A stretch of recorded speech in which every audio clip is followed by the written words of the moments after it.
Hello students, आज हम लोग जो क्लास 6 का चैप्टर नंबर 10 है मैथमेटिक्स का चैप्टर मेंसुरेशन है चैप्टर का नाम। इसका हम लोगों ने एक्सरसाइज 10.1 पूरा कंप्लीट सॉल्व कर चुके हैं, जिसमें हमने पेरीमीटर के बारे में पढ़े थे, स्क्वायर का और रेक्टेंगल का पेरीमीटर के बारे में। तो आज हम लोग एक्सरसाइज 10.3 जो करेंगे उसमें एरिया का ज़रूरत पड़ेगा। तो पहले हम लोग एरिया क्या है जान लेते हैं, ठीक है। कोई भी सपोज यह आपका एक लैंड है, ठीक है, यह आपका एक प्लॉट है, जमीन है, ठीक है। इस प्लॉट के अंदर कितना जगह है वो आपका एरिया कहलाएगा, ठीक है। एरिया मतलब region enclosed by the surface. इस मतलब पेरीमीटर के अंदर कितना जगह है, बोलते हैं ना आपका कितना जगह है, आपके जमीन कितने हैं, तो इसमें हम लोग एरिया को समझाते हैं, ठीक है। तो एक्स स्क्वायर का एरिया क्या होता है, फॉर्मूला देख लीजिए पहले। एक्स स्क्वायर है, सपोज मेरे पास ये स्क्वायर शेप एक फिगर है जिसका हर एक साइड इक्वल है। यह अगर 5 सेंटीमीटर है तो ये अगर 5 मीटर है तो ये भी 5 मीटर होगा। तो एरिया ऑफ स्क्वायर क्या आएगा हमारा, ध्यान से फॉर्मूला देख लेना। फॉर्मूला से हम लोगों को एक्सरसाइज करना है। एरिया ऑफ स्क्वायर का फॉर्मूला है साइड इंटू साइड। तो मेरा इधर साइड कितना है, 5 मीटर है, तो 5 मीटर इंटू इसका भी साइड 5 मीटर है। स्क्वायर का हर एक साइड सेम होता है, तो 5 5 जा 25 और metre into metre metre square. ये याद रखना, एरिया का यूनिट हमेशा स्क्वायर में होता है। मीटर होने से मीटर स्क्वायर, सेंटीमीटर होने से सेंटीमीटर स्क्वायर, ठीक है, और किलोमीटर होने से किलोमीटर स्क्वायर। तो एरिया ऑफ स्क्वायर का ये फॉर्मूला हमको मिल गया। एरिया ऑफ स्क्वायर का फॉर्मूला है साइड इंटू साइड, ठीक है। नेक्स्ट हम लोग एरिया ऑफ रेक्टेंगल का देख लेते हैं। सपोज हमारे पास एक रेक्टेंगुलर शेप का एक प्लॉट है, एक रेक्टेंगुलर शेप का प्लॉट है, ठीक है। इसका सपोज 10 मीटर है और इसका सपोज 5 मीटर है, ठीक है। तो हम एरिया ऑफ रेक्टेंगल कैसा निकालेंगे, फॉर्मूला देख लो। Area of rectangle, area of rectangle का फॉर्मूला है length into breadth, length into breadth. यह हमारा एरिया ऑफ रेक्टेंगल का फॉर्मूला है। सो इसी दो फॉर्मूला को लेके हम लोग न्यूमेरिकल्स करेंगे। इसका सॉल्व कर लेते हैं। लेंथ कितना है 10 मीटर इंटू ब्रेथ कितना है 5 मीटर, सो 5 10 जा 50 और metre into metre metre square. तो उस रेक्टेंगल का 50 मीटर स्क्वायर का एरिया होगा, ठीक है। सो ये तो हम लोग न्यूमेरिकल्स करने के टाइम में करेंगे। ये दो फॉर्मूला आप लोग लिख के रखो। Area of square is equal to side into side और area of rectangle is equal to length into breadth, ठीक है। तो अभी हम लोग एक्सरसाइज 10.3 को स्टार्ट कर लेते हैं। एक्सरसाइज 10.3 में इसी दो फॉर्मूला का यूज करेंगे हम लोग, ठीक है। तो हम लोग एक्सरसाइज 10.3 पहला क्वेश्चन, बुक निकाल लो आप लोग, मैं बुक से करके बता दूंगा आप लोगों को। Find the area of rectangle. इधर ए बी सी डी 4 है, चारों सेम है, मैं सिर्फ एक करके दिखा दूंगा आप लोगों को।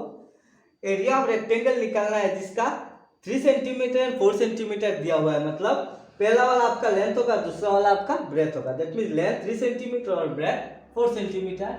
Length is equal to 3 centimetre और breadth is equal to 4 centimetre.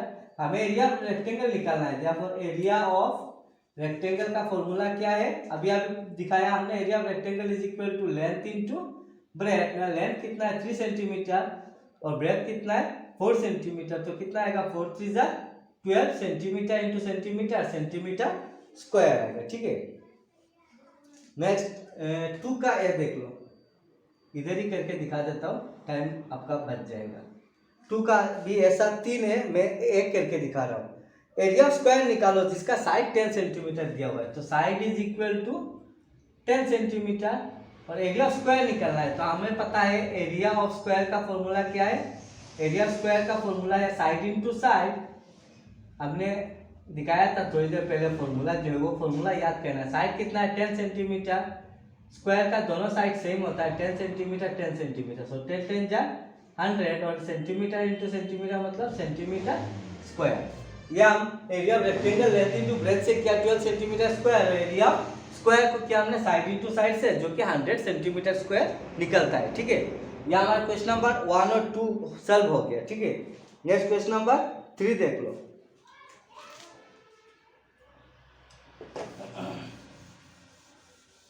Question number 3 में क्या पूछा है थोड़ा बहुत ध्यान से देख लेते हैं हम लोग। क्वेश्चन नंबर 3,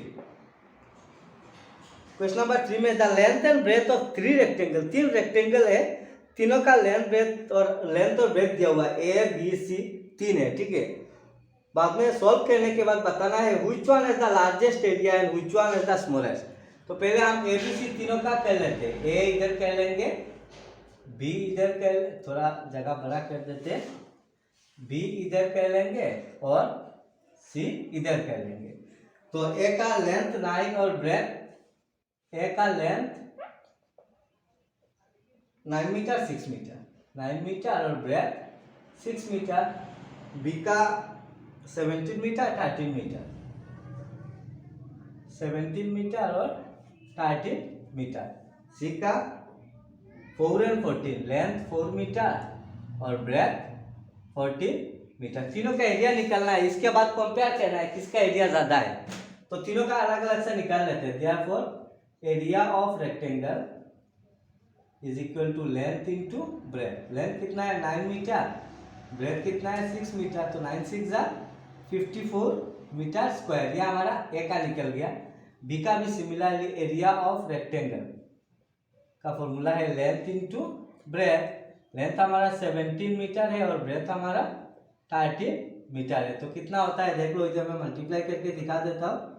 7 3 21, 1 2 रहेगा, 7 1 7, 3 1 3, 7 + 3 10 11 12 2, हाथ में एक रहेगा 1 1 1 और 1 2, 221 मीटर स्क्वायर आएगा। और नंबर सी का एरिया ऑफ रेक्टेंगल देख लेते हैं। एरिया ऑफ रेक्टेंगल हमारा लेंथ इनटू ब्रेथ, लेंथ हमारा 4 मीटर और ब्रेथ हमारा 14 मीटर, तो 4 4 16, 6 हाथ में एक रहेगा 56 मीटर स्क्वायर। अभी सवाल पूछा है कि इन तीनों में से किसका एरिया ज्यादा है, तो जो बी है उसका एरिया ज्यादा है। Hence B has the largest area, B has the largest area and which one is the smallest बोला है, एंड स्मॉलेस्ट किसका है, ए का है, and A has the smallest area, ठीक है। ऐसा आप लोगों को बताना है। अगर कंपेयर करने के लिए बोलेगा तो दोनों को आपको बता निकालना है, पहले 2 या 3, इधर 3 दिया हुआ था इसलिए तीनों को निकाल के हमने कंपेयर किया, ये सबसे ज्यादा है, इसका सबसे कम है, ठीक है। ये था हमारा क्वेश्चन नंबर 3।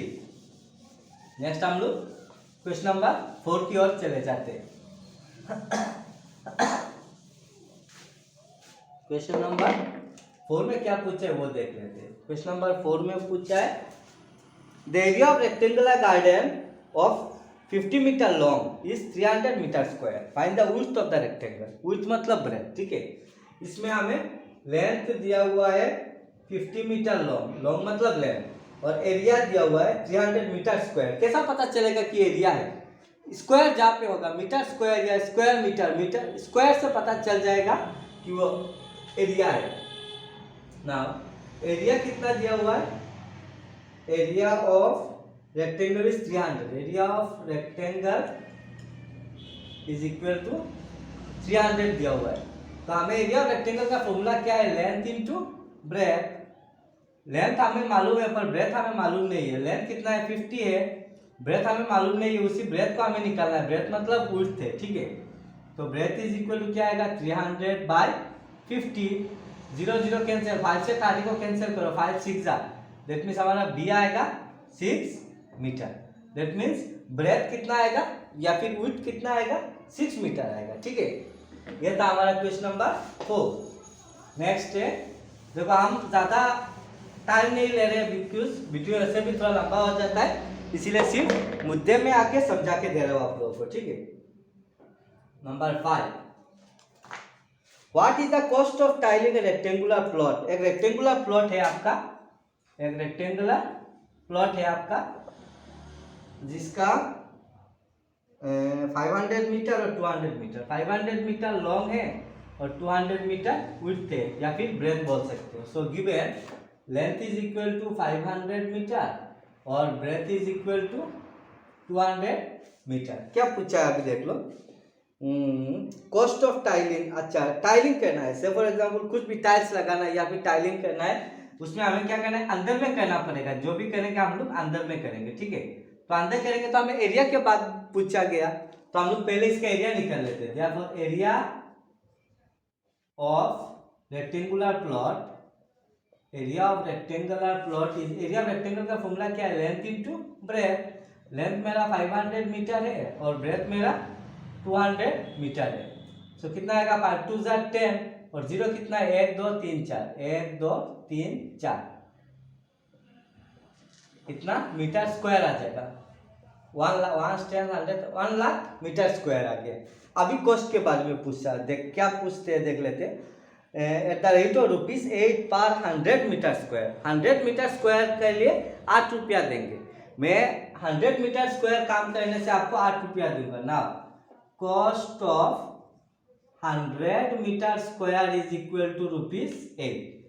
इस हिसाब से अगर आपको मैं पैसा दूं, अगर आप 100 मीटर स्क्वायर काम करेंगे, टाइलिंग करेंगे, तो मैं आपको 8 रुपया दूंगा। तो इतना मीटर स्क्वायर के लिए हमें कितना देना पड़ेगा, पहले एक का निकाल लेते हैं। Cost of 1 metre square is equal to क्या होगा, ₹8/100। Therefore cost of 1 lakh metre square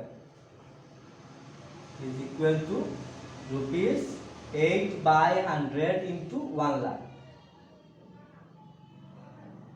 2 0 cancel कर लो, रुपीस कितना आएगा, 8 1 2 3, 8,000 रुपया मुझे देना पड़ेगा आपको। ये वाला देखो, 100 मीटर स्क्वायर के लिए 8 रुपया देना है, तो यूनिटरी मेथड 1 में आना पड़ेगा। 100 से कम, ज़्यादा से कम में आने से डिवाइड करना पड़ेगा, और कम से फिर से ज़्यादा आ गया, इसीलिए फिर से मल्टीप्लाई करना पड़ेगा। ठीक है, ये था हमारा क्वेश्चन नंबर 5। पोज करके लिख सकते हो। ठीक है, मैं नेक्स्ट क्वेश्चन नंबर 6 दिखा देता हूँ आप लोगों को। ज़्यादा नहीं और खत्म ही होने वाला है, थोड़ा पेशेंस रख के देख लो, आप लोगों का फायदा होगा। ठीक है, क्वेश्चन नंबर 6 में क्या पूछा है, A table top measures 2 meter by 1 meter 50 centimeter. Find the area of the square meter. मतलब एक टेबल है जिसका लेंथ दिया हुआ है, टेबल टॉप का लेंथ दिया हुआ है 2 मीटर और ब्रेथ दिया हुआ है 1 मीटर 50 सेंटीमीटर। स्क्वायर मीटर में लेना है, तो इसको हम लोग 1.50 मीटर लिख सकते हैं। हमने ये डेसिमल में कन्वर्ट करना सीख लिया था। Therefore एरिया निकलना है, therefore area of rectangular table top. Rectangle क्यों, बिकॉज इसका लेंथ और ब्रेथ सेम नहीं है। ठीक है, rectangular table top, rectangular table top is equal to length into breadth. Length कितना है मेरा 2 मीटर और ब्रेथ कितना है मेरा 1.5 मीटर। तो 1.5 into 2 3 metre into metre, metre square. तो टोटल एरिया कितना आएगा मेरा, 3 मीटर स्क्वायर आएगा। ठीक है, ये था question number 6। Next question number 7 देखो, एक ही वीडियो में खत्म कर लेते हैं, थोड़ा लंबा होगा, पेशेंस रख के देख लो, थोड़ा ही है, ज़्यादा नहीं है। 9 तक करेंगे। 7, ए रूम इज 4 मीटर लॉन्ग। एक रूम है जिसका 4 मीटर लॉन्ग है। ठीक है, और ब्रेथ दिया हुआ है 3 मीटर 50 सेंटीमीटर। लेंथ कितना दिया हुआ है, 4 मीटर, और ब्रेथ दिया हुआ है 3 मीटर 50 सेंटीमीटर, मतलब 3.5 मीटर लिख सकते हैं इसको। हाँ, तो area how many square metre of area carpet लगेगा। एक रूम है आपका, ध्यान से समझ लो पहले। ये रूम है आपका जिसका लेंथ दिया हुआ है 4 मीटर और ब्रेथ दिया हुआ है 3.5 मीटर। तो पहले इसका एरिया निकल लेते हैं। जब एरिया ऑफ फ्लोर, फ्लोर है क्या, area of room, so area of room हमारा रेक्टेंगल की तरह है। सो लेंथ इंटू ब्रेथ आएगा। लेंथ मेरा 4 मीटर है और ब्रेथ मेरा 3.5 मीटर है। तो 4 5 जा 20, 0 2 रहेगा, 4 3 जा 12 और 2 14। एक डिजिट के बाद पॉइंट आएगा, मतलब 0 हट जाएगा, 14 मीटर स्क्वायर। इतना मेरा टोटल एरिया है, टोटल एरिया है उसी रूम का। ठीक है, how many square metre of carpet. Square metre मतलब 1, 1 मीटर स्क्वायर का कितना कारपेट लगेगा ऐसा, needed to cover the floor. Therefore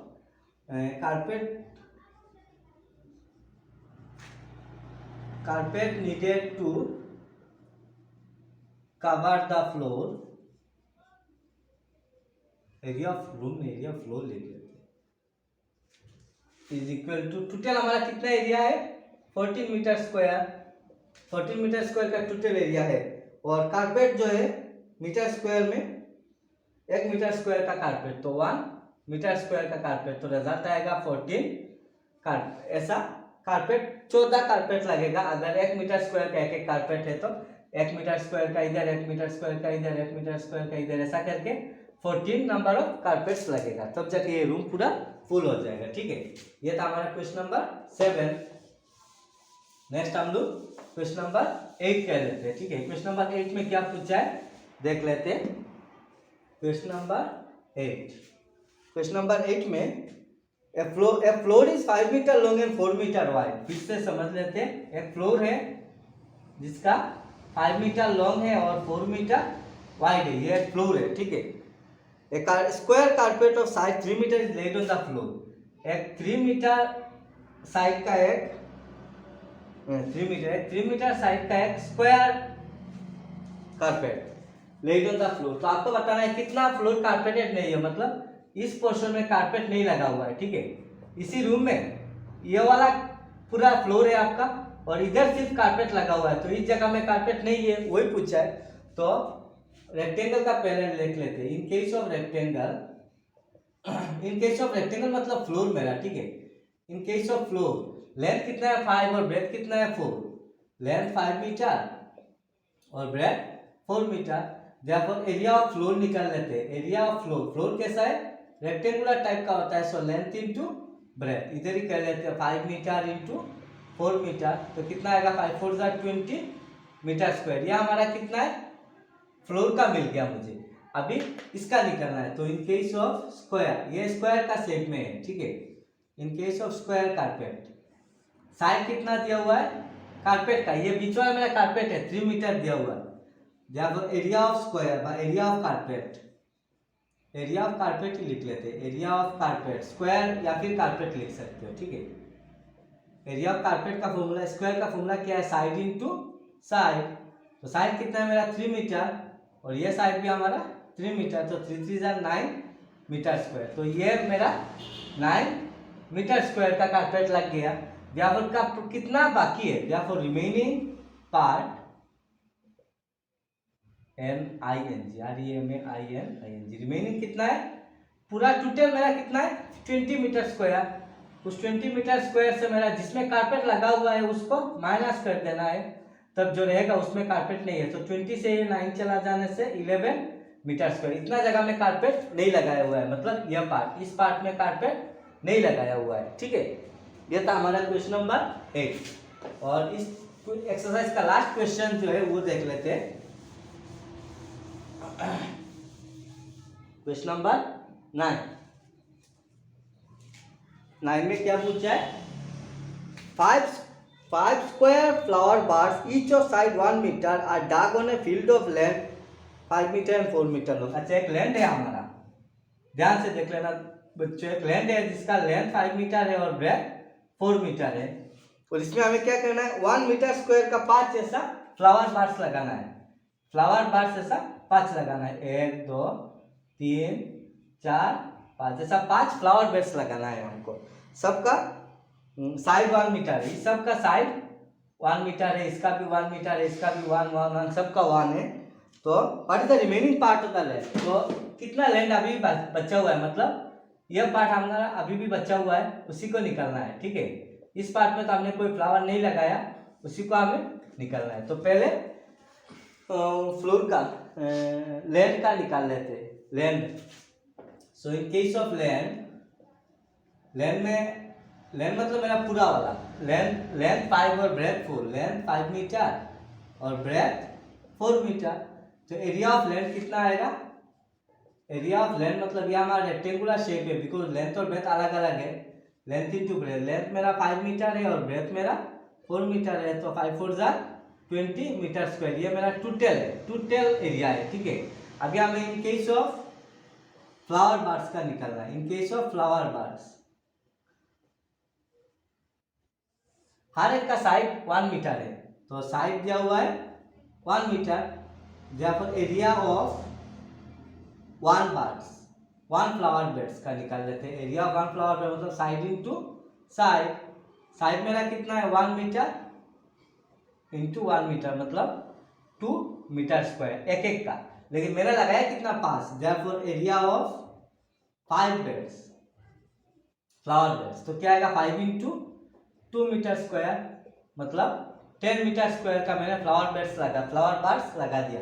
तो रिमेनिंग कितना है इधर लिख लेते हैं, देयरफॉर रिमेनिंग एरिया मेरा कितना आएगा, टोटल मेरा कितना था 20 मीटर स्क्वायर, उसी 20 मीटर स्क्वायर से जहाँ पे मैंने फ्लावर बार्स लगा दिया उसी को माइनस करना है 10 मीटर स्क्वायर, इसी को अगर माइनस कर दे तो 10 मीटर स्क्वायर इसका रिजल्ट आएगा। ठीक है, उम्मीद करते हैं आप लोगों को समझ में आया होगा। और सॉरी इधर एक गलती हो गया, अचानक ध्यान दिया 1 इंटू 1 होता है, I am extremely sorry, 1 into 1 होता है, सो 5 इंटू 1 आएगा, 5 इंटू 1 मतलब 5 मीटर स्क्वायर, तो इधर 5 मीटर स्क्वायर माइनस करना है, देखो पूरा गलत कर लिया था, 5 मीटर स्क्वायर 20 से अगर 5 मीटर स्क्वायर माइनस कर दे तो 15 मीटर स्क्वायर आएगा। ठीक है, देखो इधर हमने गलती कर लिया था, एरिया ऑफ एक 1 बेड्स फ्लावर बेड्स मतलब side into side square shape है, तो साइड मेरा 1 है, तो 1 इंटू 1 ही होता है, मैंने गलती से 2 लिख लिया था, 1 इंटू 1 मीटर स्क्वायर है। बहुत सारे न्यूमेरिकल्स कर रहे हैं, इसीलिए बीच बीच में कभी कभी ऐसा हो जाता है जो ध्यान में नहीं आता है, अचानक ध्यान में आ जाता है। ठीक है, तो उम्मीद करते हैं आपको ये समझ में आया होगा। Thank you.